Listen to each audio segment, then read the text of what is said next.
नमस्कार साथियों, कैसे हैं आप लोग? आशा करती हूँ कि आप सभी लोग अपने-अपने घरों में स्वस्थ और मस्त होंगे।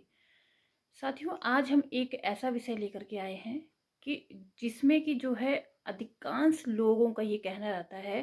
कि पत्नी के द्वारा जो है हम हमको तो फँसाया गया है, यानी कि पति को तो प्रताड़ित किया ही गया है, लेकिन पति के साथ-साथ उसकी माँ को, उसके भाइयों को, उसकी बहनों को भी उस एफआईआर में इंक्लूड किया गया है। यानी कि 498 ए के तहत जो भी एफआईआर होती है, उसमें जो है महिला के द्वारा घर के अन्य सदस्यों को भी फँसाया जाता है। तो आज हम जानेंगे कि सुप्रीम कोर्ट का 2023 में ऐसा कौन-सा फैसला आया है, जिसमें ये कहा गया है कि 498 ए के तहत की गई एफआईआर को क्वैश किया जा सकता है। तो आइए शुरू करते हैं आज का ये वीडियो। अब देखिए, सवाल 2 होते हैं। एक तो जब किसी के खिलाफ 498 ए के तहत जो है एफआईआर दर्ज की जाती है, तो क्या ये संभव है कि वह एफआईआर जो है जड़ से ही खत्म कर दी जाए? और दूसरा कि यदि हाई कोर्ट में 482 के तहत सीआरपीसी के तहत जो है अगर उस एफआईआर को चैलेंज किया गया है, तो उसमें क्या कार्रवाई होगी? हाल ही में सुप्रीम कोर्ट ने अपने एक अहम फैसले में ये बताया है कि 498 ए को जो है कैसे ख़त्म किया जाए। यानी कि अगर आप पे झूठा मुकदमा दर्ज हुआ है और झूठी एफआईआर 498 ए के तहत की गई है, तो आप किस तरीके से जो है उस एफआईआर को ख़त्म कर सकते हैं और हाई कोर्ट के पास जो है इसकी क्या पावर है। और यदि 498 ए के तहत चार्जशीट कोर्ट में फाइल कर दी जाती है, उसके बाद क्या रेमेडी बचती है? जनरली सुप्रीम कोर्ट या हाई कोर्ट का ये कहना रहता है कि अब तो चार्जशीट दाखिल हो गई है, अब आपको ट्रायल ही झेलना पड़ेगा, इसके अलावा आपका कोई भी रास्ता आपके पास नहीं है। तो जानेंगे इस वीडियो में कि क्या-क्या रेमेडीज़ जो है 498 ए के तहत जो है हाई कोर्ट और सुप्रीम कोर्ट ऑफ इंडिया ने जो है दी है। तो ये आप लगातार इस वीडियो को देखते रहिएगा, कहीं पे भी स्किप मत कीजिएगा, क्योंकि ये फैसला जो है बहुत ही अहम फैसला है और एकदम लेटेस्ट फैसला अभी 2023 में आया है। सबसे पहले जान लेते हैं कि इस केस के फैक्ट क्या थे। तो देखिए, हस्बैंड वाइफ का जो है एक रिलेशन रहता है। जब दोनों की शादी होती है तो उसमें जो है पत्नी एक अध्यापिका होती है और पति जो होता है वो फ़िल्म इंडस्ट्री में काम करता है। अब जब दोनों की शादी हो जाती है, तो शादी होने के बाद पत्नी जो है पति के साथ बॉम्बई आ जाती है। अब ससुराल वो बहुत कम रहती है। मतलब शादी के बाद आप मान लीजिए ससुराल में जो है वो 2 से 5, मोस्टली 1 हफ़्ता रहती है वो अपने ससुराल में। और उसके बाद जब वो अपने पति के साथ मुंबई आ जाती है, तो मुंबई आने के बाद कुछ समय बाद तो उनका रिश्ता सही चलता है, लेकिन धीरे-धीरे उनके बीच में जो है कड़वाहट पैदा होने लग जाती है। पति के काम को लेकर के, उसके फ़िल्म इंडस्ट्री में जो है उठने-बैठने को लेकर के। तो धीरे-धीरे क्या होता है कि उनकी जो भी लड़ाई-झगड़े इतने बढ़ जाते हैं कि वो दोनों एक फ़ैसला लेते हैं कि अब हमें साथ में नहीं रहना है और हमें जो है तलाक ले लेनी चाहिए। तो जब दोनों के दोनों ये फ़ैसला ले लेते हैं, तो पत्नी को बहुत ही गुस्सा आता है और वह जो है गुस्सा होकर के अपने मायके इंदौर चली जाती है, क्योंकि उसका मायका इंदौर में था और वह अपने हस्बैंड के साथ मुंबई में रहती थी। तो वो लड़ाई झगड़ा करके जो है इंदौर में चली जाती है और ये कहती है कि ये लोग मुझे बार-बार दहेज के लिए परेशान करते हैं, मुझे जो है किसी न किसी तरीके से जो है मुझसे दहेज माँगते हैं और इस तरीके की झूठी बातें कह के वो जो है अपने मायके चली जा। अब साथियों, देखने वाली बात ये है कि जब वो 2009 में लड़ाई करके अपने मायके आ जाती है, अपने पीहर आ जाती है इंदौर में, उसके बाद वो 4 सालों तक कुछ भी नहीं करती है। ना ही वह अपने पति से कॉन्टैक्ट करती है, ना ही वह अपने ससुराल वालों से कॉन्टैक्ट करती है, ना ही वह अपने ससुराल में जाती है, ना ही वह अपने पति के संपर्क में आई है। तो 2009 में जब वो अपने मायके चली जाती है, उसके बाद सडनली उसे 2013 में याद आती है कि मेरा एक ससुराल है, मेरा एक पति है, और वह जो है 2013 में एक 498 ए के तहत एक मुकदमा दायर करती है। 498 ए क्या है, आपको ये भी जानना ज़रूरी है। 498 ए के तहत जो है ये कहा गया है कि यदि कोई भी पुरुष जो है किसी महिला को दहेज के लिए परेशान करता है या ससुराल में किसी महिला को दहेज के लिए प्रताड़ित किया जाता है, तो 498 ए के तहत एफआईआर दर्ज की जाती है। अब जब वो महिला जो है 498 ए के तहत एफआईआर दर्ज करवाती है, तो वो दर्ज करवाती है अपने पति के खिलाफ, अपनी सासू माँ के खिलाफ और अपने 2 देवरों के खिलाफ। अब इसके बाद जब एफआईआर दर्ज हो जाती है, तो इनमें से 3 लोग जो है, यानी कि सासू, उसकी सासू माँ उसके 2 देवर पहुँच जाते हैं मध्य प्रदेश हाई कोर्ट में, और हाई कोर्ट में उनका सिर्फ़ और सिर्फ़ ये कहना रहता है कि जब वह इतने सालों में यहाँ आई नहीं, हमारे साथ रही नहीं, अब जब चारों लोगों पे यानी कि हस्बैंड पे, मदर इन लॉ पे और जो उसके जो देवर हैं उन चारों पे जो है एफआईआर दर्ज हो जाती है, तो पुलिस भी इन्वेस्टिगेशन के बाद जो है चार्जशीट कोर्ट में दाखिल कर देती है। अब जब सास और देवरों की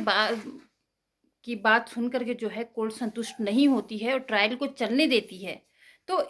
इस बात से जो है क्षुब्ध होकर के तीनों लोग यानी कि सास और दोनों देवर जो है पहुंचते हैं सर्वोच्च न्यायालय। अब सुप्रीम कोर्ट के पास जो है 2 सवाल थे। सबसे पहले, क्या 498 ए के तहत जो है दर्ज की गई एफआईआर को ख़त्म किया जा सकता है, और जो भी चार्जशीट के बाद जो अगर कोई निर्दोष है यानी कि किसी का उस केस से कोई भी मतलब नहीं है, तो क्या चार्जशीट फाइल होने के बाद उसको उस चार्जशीट को क्वॉइस किया जा सकता है? अब सुप्रीम कोर्ट ने जो है सबसे पहले सवाल पे ये कहा कि चाहे चार्जशीट दाखिल हो चाहे ना हो, उससे आपके 482 की पिटीशन पे कोई फ़र्क नहीं पड़ता है। आपकी 482 की पिटीशन एज़ इट इज़ चलती रहेगी, और यदि ट्रायल शुरू हो भी गया है, तो भी जो है 498 में अगर आप निर्दोष हैं, तो आपके खिलाफ कोई कार्रवाई नहीं की जाएगी। अब जब चार्जशीट फाइल हो चुकी है, तो 482 के तहत जो है हाई कोर्ट को ये पावर होती है कि वह आपकी एफआईआर को रद्द कर सकते हैं। वह 482 के तहत आपकी जो भी एफआईआर में चार्जशीट दाखिल हुई है उसको क्वाइश कर सकते हैं। ये हाई कोर्ट की पावर है। ये समय समय पे ऑनरेबल सुप्रीम कोर्ट ने अपने बहुत सारे जजमेंटों में इस चीज़ को क्लियर किया है कि 482 के तहत हाई कोर्ट अपनी पावर का इस्तेमाल कर सकती है, चाहे उसमें चार्जशीट दाखिल हुई है, चाहे उसमें एफआईआर हुई है। ऑनरेबल सुप्रीम कोर्ट ने ऑनरेबल सुप्रीम कोर्ट ने ये कहा कि हाई कोर्ट में जो 482 की अपनी पावर का इस्तेमाल नहीं किया है, यानी कि जो निर्दोष है उसके खिलाफ उसको जो है 482 की पिटीशन के तहत जो है एफआईआर को क्वाइश कर देना चाहिए, चाहे उसमें चार्जशीट दाखिल हो गई है चाहे नहीं हुई है। जब कोई व्यक्ति निर्दोष है और हाई कोर्ट अपनी 482 की पावर के तहत सीआरपीसी की ये काम कर सकती है, ये उसकी पावर है कि वह जो है किसी भी एफआईआर को जो इनोसेंट के खिलाफ की गई है वो वहां पे खत्म कर सकती है, उसे क्वाइश कर सकती है। अब सुप्रीम कोर्ट ने बात करी दूसरे मुद्दे पे, यानी कि 498 ए के तहत जो भी इनोसेंट लोगों को फंसाया जाता है, तो क्या उनकी एफआईआर को वहीं पे खत्म कर देना चाहिए, चाहे उसमें एफआईआर चार्जशीट दाखिल हुई है चाहे नहीं हुई है। जैसा कि इस मामले में था, जब बार बार सास और देवरों के द्वारा ये कहा जाता रहा है कि लड़की हमारे साथ रही नहीं है, वह अपने पति के साथ शादी के बाद वह अपने पति के साथ मुंबई में रहती थी, हमारे साथ वो 2 से 4 दिन रही है, तो आखिर हम पे 498 लगने का क्या मतलब है। और ये बात सही भी है, जो बंदा आपके साथ रहा नहीं है वो आपको गलत धाराओं में कैसे फंसा सकता है, यानी कि आपने उसके साथ मारपीट कैसे करी जब वो आपके साथ रहा ही नहीं है। तो इस मामले में भी सर्वोच्च न्यायालय ने जो है बहुत ही कड़ा रुख अपनाते हुए ये विभिन्न प्रकार के जजमेंटों में अपना ये जो रुख साफ किया है कि यदि कोई भी निर्दोष व्यक्ति के खिलाफ 498 ए के तहत, क्योंकि नॉर्मली देखा जाता है कि लड़की 498 में सबको फंसा देती है, चाहे वो नंद है, चाहे वो देवर है, चाहे वो जेठ है, जेठानी है, वो 498 के तहत जितनों को घसीट सकती है उतनों को घसीट लेती है। तो आप अगर ऐसे उसके शिकार हो रहे हैं, तो आप इस लैंडमार्क जजमेंट का सहारा ले सकते हैं। और साथियों, ऑनरेबल सुप्रीम कोर्ट ने एक बहुत अच्छी बात ये कही कि ये लड़की का क्या तरीका है कि 2009 में वो अपने मायके चली गई थी और 2013 में उसको याद आई, यानी कि 4 साल बाद उसको याद आई कि मुझे मारा गया था, मेरे साथ क्रुएल्टी करी गई थी, मुझे दहेज के लिए प्रताड़ित किया गया था। उसे इन 4 सालों के बीच में कभी याद क्यों नहीं आई? तो ये तो साफ होता है कि उसकी एक ये सोची समझी साजिश है, या उसने किसी की राय को लेकर के ऐसा किया है। क्योंकि अमूमन आपने देखा होगा कि जब भी किसी के साथ घटना कारित होती है या मारपीट होती है या कोई भी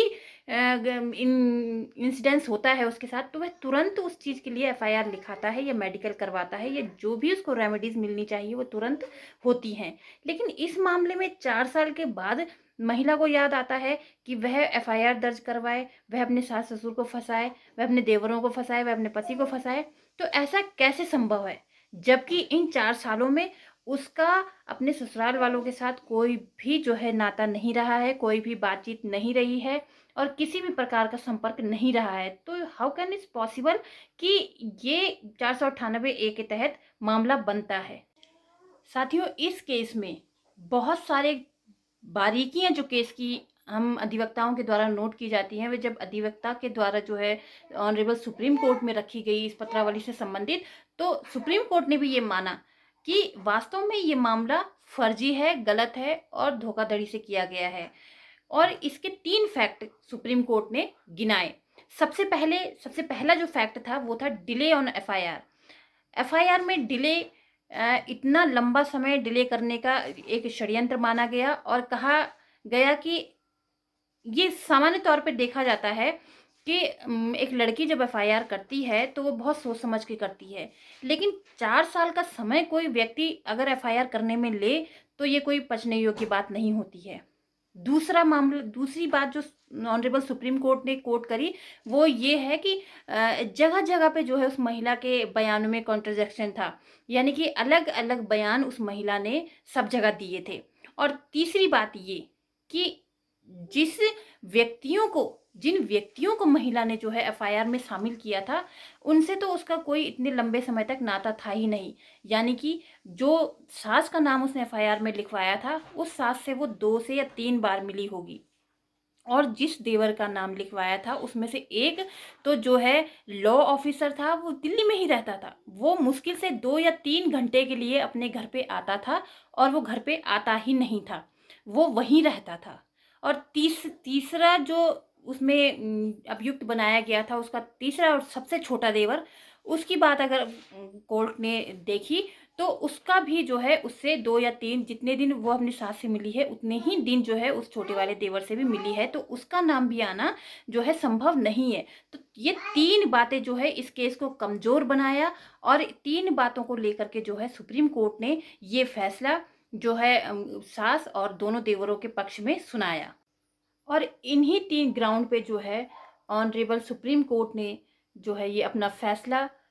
तीनों सास के और दोनों देवरों के पक्ष में सुनाया और यह बयान किया कि समय समय पे लैंडमार्क जजमेंटों के द्वारा जो है 498 ए के एफआईआर को क्वाइश करने के लिए जो है हमने बार बार ये जजमेंट दिए हैं। और समय समय पे जो है अगर आपको ऐसा लगता है, सुप्रीम कोर्ट ने भी कहा है कि अगर आपको ऐसा लगता है कि आपको किसी फर्जी मामले में फंसाया जा रहा है, आपकी एफआईआर गलत तरीके से की गई है, तो आप जो है अपने 482 की सीआरपीसी की जो है धारा का फ़ायदा ले सकते हैं। अपने हाई कोर्ट में जा कर के ये कह सकते हैं, एक पिटिशनर दाखिल कर सकते हैं 482 की, कि मेरे पे जो है गलत एफआईआर दर्ज की गई है और गलत तरीके से की गई, गलत एफआईआर दर्ज की गई है, मैं इसमें निर्दोष हूँ, मेरा इस मामले से कोई भी मतलब नहीं है और आप मेरे खिलाफ जो भी एफआईआर दर्ज की गई है उसे क्वेश करने के लिए जो है ऑर्डर पास कर सकते हैं।